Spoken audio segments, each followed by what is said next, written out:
Still ahead on Good Day Atlanta. Take a little piece of earth, rely on some wind, give it all a little mixture, and then add fire to it. Amanda, what do you have?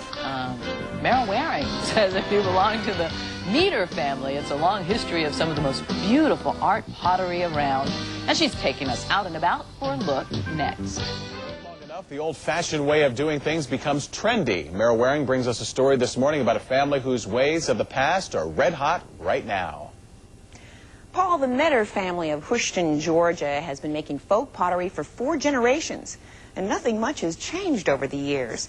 The term all-natural perfectly describes their method of turning earth, wind, and fire into art. Should you stop by for a browse of C.J. Meader's folk pottery business, be sure to let reception know you've arrived. True, signs of modern technology are nowhere to be seen. But then again, Clete Meaders doesn't need them. Take the cane off the rocking chair, plant flowers where he used to spit tobacco. In another life, he might have been a folk musician. But in this one, he's a folk potter. Like his grandfather and father before him, Clete inherited the talent and the tradition to coax Georgia clay into whimsical, functional art. Clete's unmistakable style is written all over it. Well, it's got my name on it. That'll give it away. My face jug, there's a lot of people that's a lot better in pottery than I am, but I've got putting them faces on, you know, I've got that down pretty good. My customers tell me that my stuff's got attitude. Besides the tradition and the talent involved in folk pottery, it also takes a lot of patience. It'll take about 5 years before this raw clay becomes a pot like this. I've been asked, you know, well, why do you do folk pottery? Because over the past 8 or 9 years, folk pottery's kind of become cool, but this is the only way I know.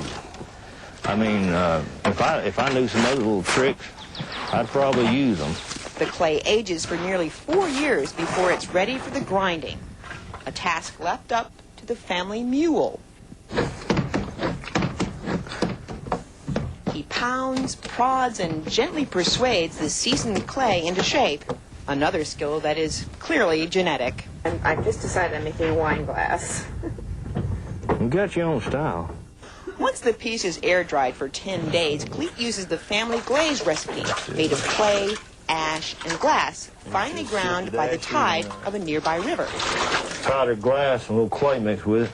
Great-granddaddy Meaders built this wood-burning kiln in 1892. These days, once a month, Clete fires it up, and 11 hours later, his pottery is finally ready for sale.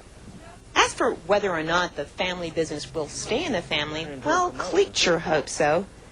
It seems fitting that the eldest of his 2 sons is named Clay. Lord, I wished I had the eyes of my grandpa, but he could see. Well, Clete only makes about 65 pieces each month, but they are reasonably priced, starting at around $50 each.